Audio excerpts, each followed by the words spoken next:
Hi all, just making a quick video about Cost Averager. I've been using it for 2 weeks straight, live now. So I've got more than just back testing results. It's been working well. Haven't taken any real losses at all. The way it works is that I'll go through that once I share my screen. Just hang with me. Yeah, you've probably seen one of the other videos on it anyway, about how it cost averages into position and then it'll close that whole group of trades out as a net profit. So every time that happens, there'll be some trades in profit, some trades in negative, but the group of trades will have a net profit. Um, and yeah, so I've been using it live for 2 weeks now, and it's hasn't taken any losses. I mean, it's taken losses as part of that group net setup, but as far as hitting an equity protection, which is the only real loss it will ever take, that has not happened yet. Obviously, it will in backtesting. It will, but with a little bit of a manual input and picking the right times to use the software and the right pairs to use it on, you will definitely minimise that a whole lot more. Alrighty, so let's get to it. I want to go through the settings first. Let's just start up this end. Okay, so these are the settings I've currently got for Bitcoin.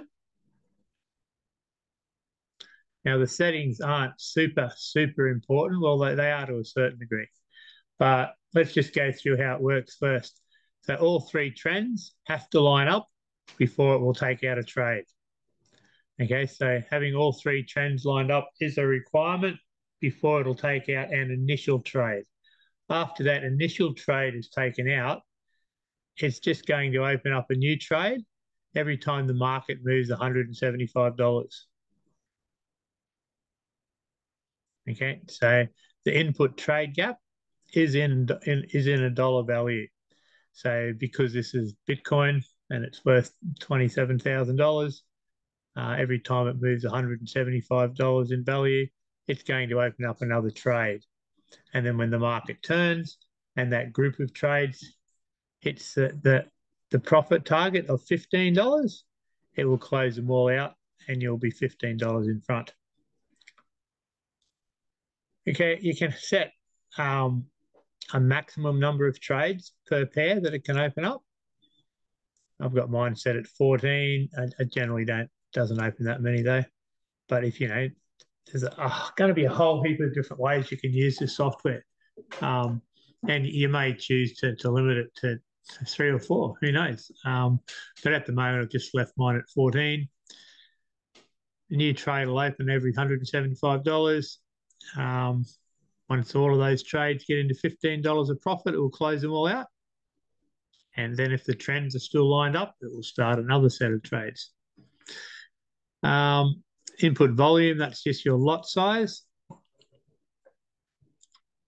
And the max spread allowed, this is a Pepperstone account, and the spread on Bitcoin is always 3,000. So I've just got it set at 3,001. And I've got the start hour a minute and the end hour a minute. Okay, so I have back tested this on these settings and then just let it run for that full 3.25 months. And it came out well and truly in profit. What was the figures? I'm not going to publish optimized settings because there's going to be too many variables and ways you can use this. And we're going to be wanting a little bit of human input as well. But I have on these settings, I have back tested Bitcoin for that 3.25 months from the 9th of January to the 17th of April. And it made 10% profit. 10.78% profit, and the maximum drawdown was 4.46. Okay, so on those exact settings, that's how it pans out. Now, by picking the right times to use the softwares, and which pairs to use them on, you would greatly increase the profit and reduce the drawdown. And we're going to get into that in a minute, but I'll just go through the settings first. So input max loss, that's essentially your equity protection feature. And because this is a $50,000 account, this is a 5% equity protection, which is what I've been running on them all. So I've sort of, all of the settings I'll sort of show here will be based around that 5% equity protection. And I've adjusted the time parameters. Essentially, the time parameters are just blotting out, most of the time, it's blotting out a section of the London, New York sessions, just the more volatile times, the times when there's more direction changes.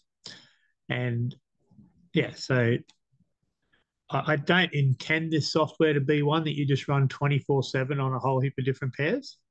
But on these settings, I did run Bitcoin 24/7 in back testing for 3.25 months, and it came out nearly 11% in front. All right, so guys, that's the settings I'm using on Bitcoin. Not all the time though. Those are the settings I used on the back testing. But in actual practice, all right, let's get into this now. In actual practice and usage, sometimes I'll run with a much closer trade gap and sometimes a higher volume. And that may also allow me to run for a higher minimum profit.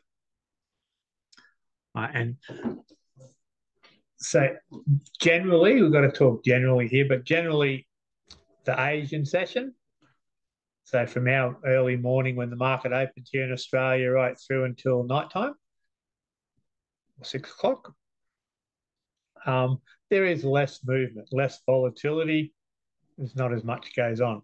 So you can run with a closer trade gap and a higher lot size and get away with it. The risk is they end up with trades open, go into the London, New York session, and then you're trading more aggressively than it is optimal. So you've got to be careful. But, you know, it's going to be up to you. And for me personally, I like to, because this is always going to be trading with the trend as well.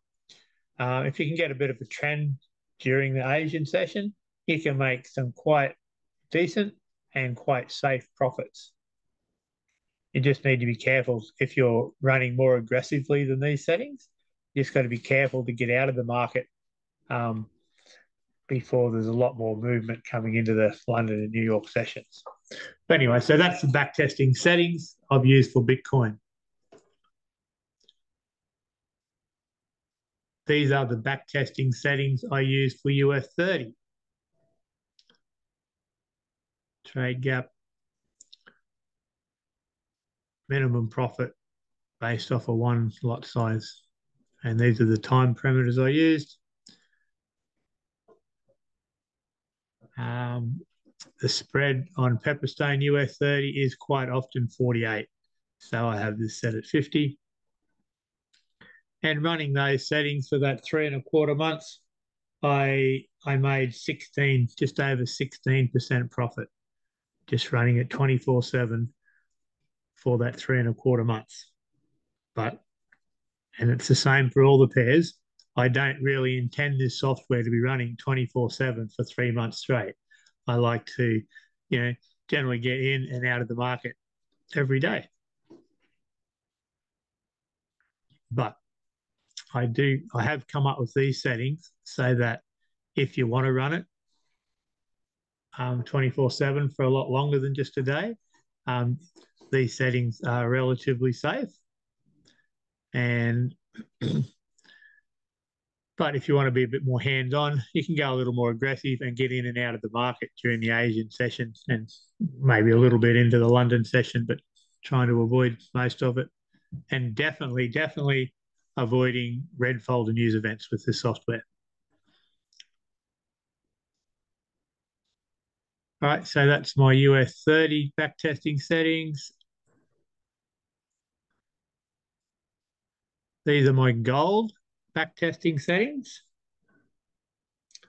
Gold made about 9%, just under 9% profit for the 3.25 months, just running 24/7 on these settings.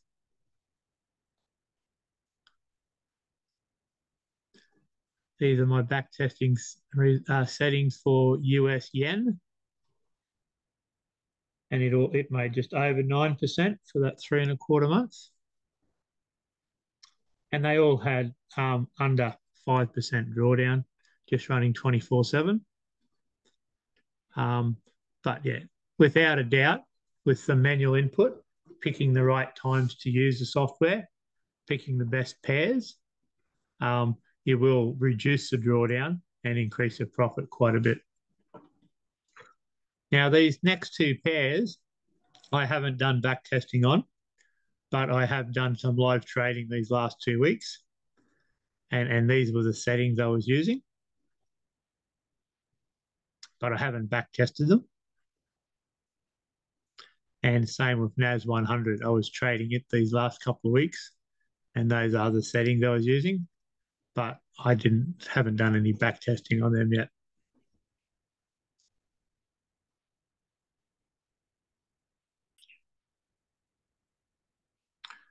One thing I wanted to go through with you was that, remember the input trade gap? It was in the dollar value. So because Bitcoin's worth the most, the trade gap is at $175. So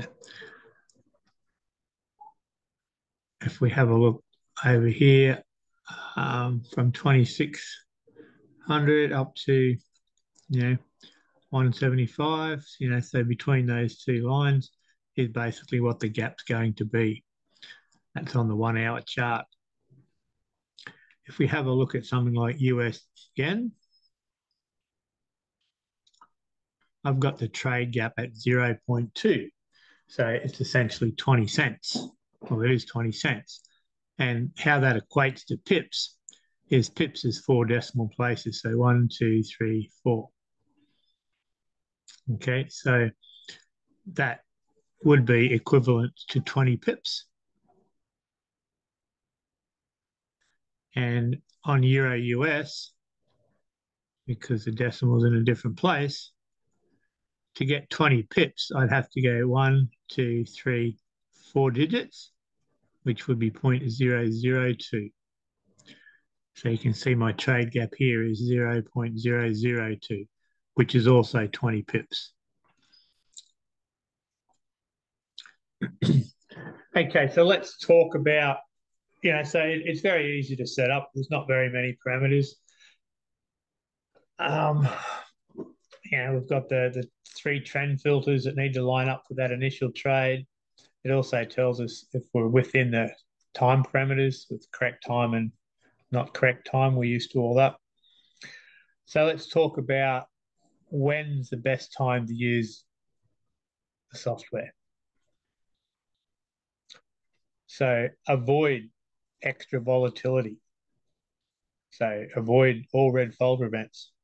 And most of the time parameter settings that I've put in, let's look at US 30.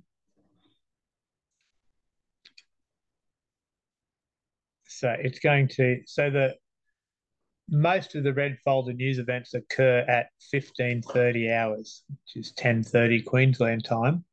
But that's when NFP and CPI, all of those sort of red folder news events occur. And then at 16:30, that is the US 30 open.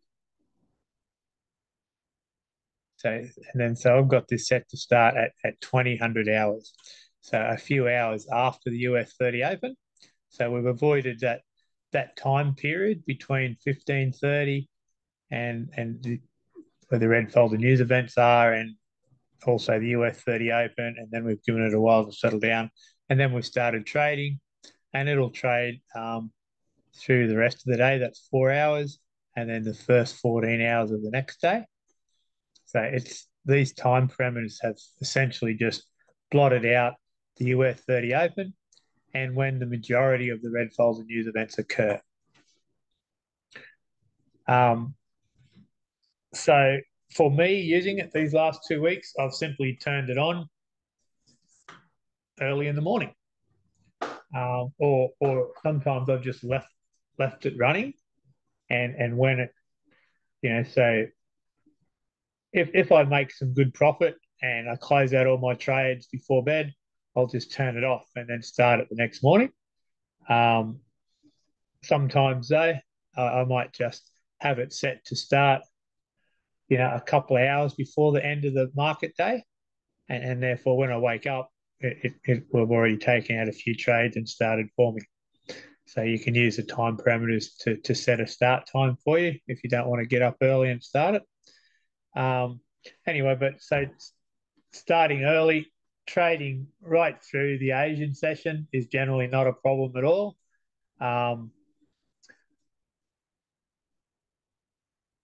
Trading into the London session is fine as well, but I do try to start to get out of the market about then, and definitely make sure I get out before there's any red folder news events. So as far as times to trade, that's roughly how I've been working it. And as I said, if you want to trade more aggressively than these settings, it's very important to get out at the end of the Asian session. If you want to trade through the London, New York sessions, options are you can trade more conservatively, you can trade a larger trade gap and possibly a smaller lot size, and so that way the software can handle a much larger market movement without hitting that equity protection, which I've got set at 5%. The next big question is which pairs to trade. Now, this one isn't going to be like, it's not going to be designed like Trend Trader to be trading a dozen pairs at once. This one is just designed to pick 2, maybe 3 pairs that are in the optimal conditions to trade and trade them. So how do we pick that? So US 30, I'm just going to put it on the hourly and let's have a look. So on the hourly, the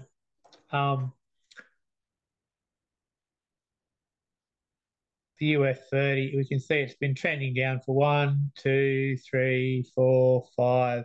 It trended down for 5 days and now it's been trending up for 1, 2, 3 days. So this has been a pretty good trending pair. So 5 days trending in one direction is very good. Where you can get caught is if the software starts taking, right about here, the market's still in a sell trend. If it starts taking out sell orders here, and then the market starts trending up on you without any real retracements, then you can get caught, and that's where you're likely to hit your equity protection.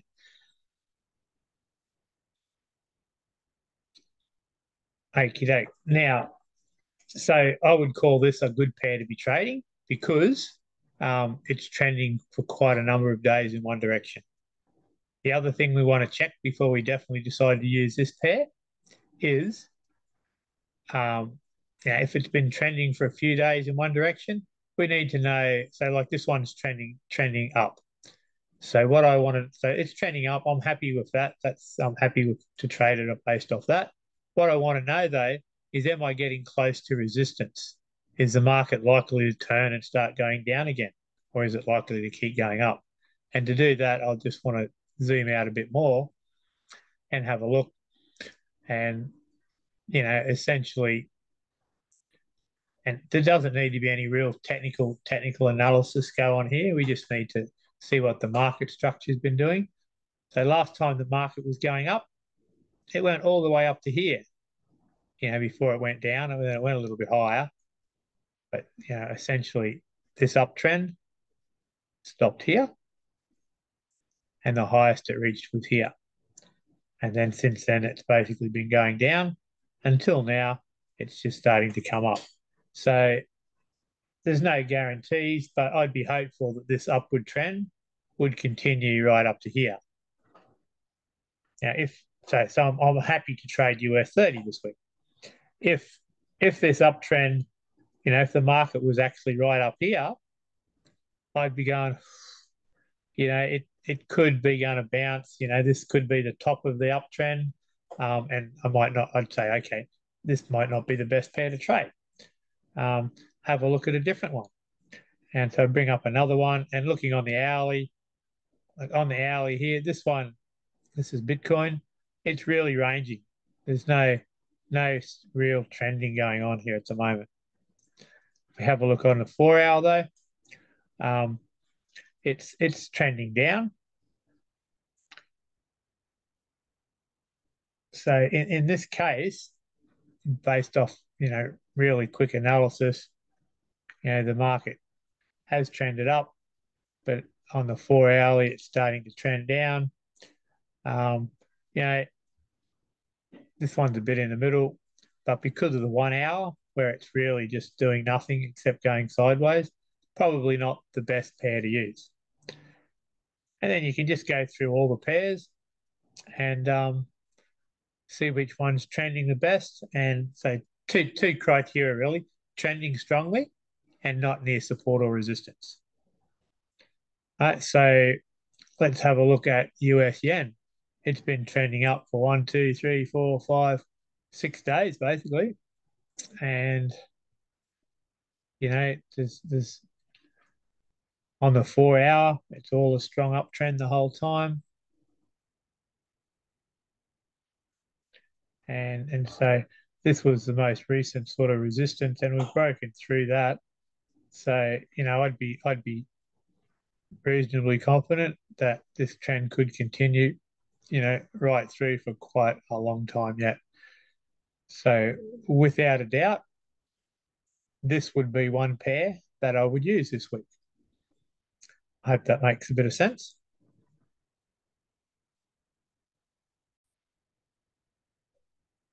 There's one more feature I want to talk about, and that's the target goal here. I've just changed this one, but let's so where it says profit target, this is going to be, look at my balance. So I'm going to put 51,350, which is what I did have previously.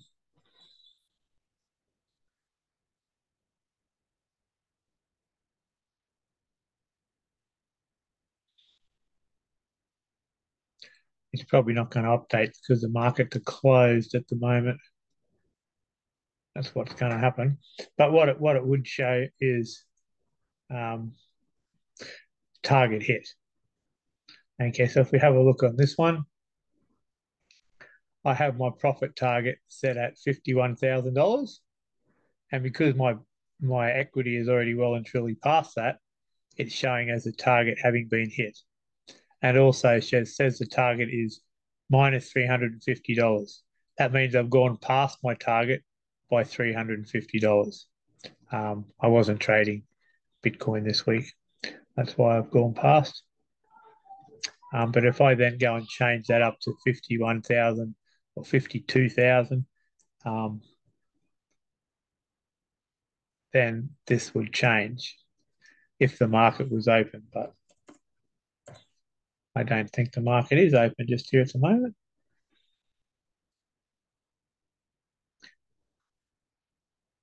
Just on that note, and talking about Bitcoin, I might as well add this in as well. Every broker is different. Some brokers like LaCroix, which is who we use through Concept, they trade crypto 24/7, 24 hours a day on the weekends as well. This one here is actually a Pepperstone account. So if I click on the Bitcoin, go to specifications, and scroll down to the calendar, it's going to show me today's Saturday. So it trades from 0100 to basically 2400. So there's just a 1 hour closure on the Saturday. On the Sunday, there is a 1 hour closure in the middle of the day. So you have to be aware if you're going to trade crypto on the weekends, every broker will be different. You need to know when the markets will be open and when they'll be closed. But you can see now the market is just opened, that the target isn't hit now. And I set the target at $52,000. So I need to make another. The target's going to work off equity. So once my equity gets up to 52,000, so another $649.31, it's going to close all open trades. Target hit will be displayed here, and it won't take out any more trades. It won't take any more trades until you increase the goal, the target, and then target hit will disappear, and it'll keep trading until you hit it then. So this feature here is a very good way of getting in and out of the market easily without being hands-on. So I might so let's have a look. My current balance is 51,350. So $250 is 0.5% of profit. So I might, this is pretty much how I would operate. I might add, so let's pretend like it is that I haven't started trading yet this week, and I want to make 0.5% profit a day. Now, if I can make 0.5% profit a day, 5 days a week, I would be more than happy. So 0.5% is a good round figure to play with. So add 250 to that, which would be 51,600. I'm going to come up here and I'm going to enter my goal as $51,600.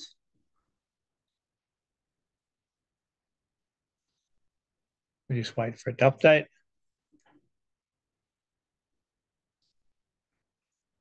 There we go. So I need to make $249, and then I'm going to be happy. So if I'm trading 3 pairs, I'm going to make sure I set the same goal on all 3. Otherwise, one might hit its goal. It's like when this one hits its goal, it's only going to close the Bitcoin trades. But then if one of the other pairs has got a different goal and it takes out a trade and it goes into a bit of drawdown, all of a sudden this one is, then all of a sudden the equity is no longer going to be above the target goal. So it would start trading again. So important to make sure if you're trading more than one pair, to make sure all the pairs have the same goal, the same target. And that way, when the target's hit, it's going to close all open trades and it won't trade anymore until you increase the goal. So that's how I would work it. I'd start off of the morning with a target of 0.5%, and I might be trading 2 or 3 different pairs. Once I make my $250, it's going to close the trades and stop trading. And generally I won't change the goal until the next morning. I'll bump it up another $250, press go, let it do its thing again. Alrighty, so and that's a good way of getting into the market early. If you have a good run, it's going to stop trading, and that's it. This is also very handy because sometimes if the market really dumps hard, and the software might be trading down, and it might just dump a couple of 100 pips, and you're going to make a lot of money. You're going to hit your goal, but then if you didn't have a goal set, it would then keep wanting to trade down. And after a big dump, quite often you'll get a fair sort of a retracement, and that could get you into a lot of drawdown. So it sort of protects you from big market movement. So it'll let you ride that big market movement down and take a heap of profit. But as long as you hit your goal, then any retracement won't be traded. So that'll save you a lot of drawdown there as well. All right, guys, any questions, sing out, but that's pretty much it. In back testing, results have been really good, and these last 2 weeks, so this week I didn't make a lot of profit. I made about only about 0.5%, 0.6%, and 1.8% or something last week. Last week I was still experimenting. I didn't do a real lot, and this week there just wasn't as much movement. But I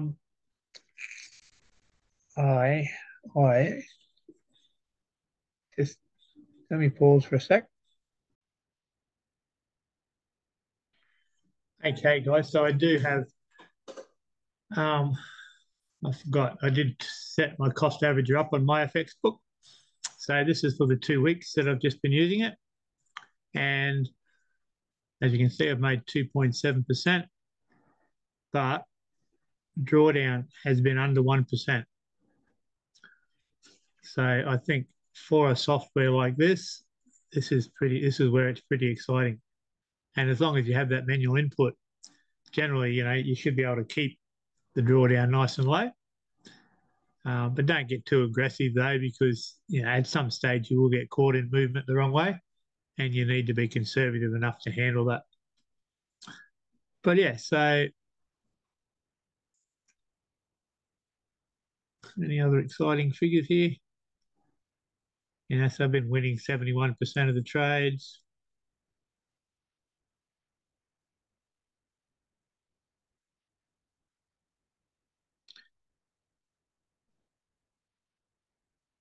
Anyway, that's it. I just wanted to show you the figures there because I wanted to show you how low the drawdown's been these last 2 weeks. All right, that's it, guys. I'll leave it to you. Have a good one.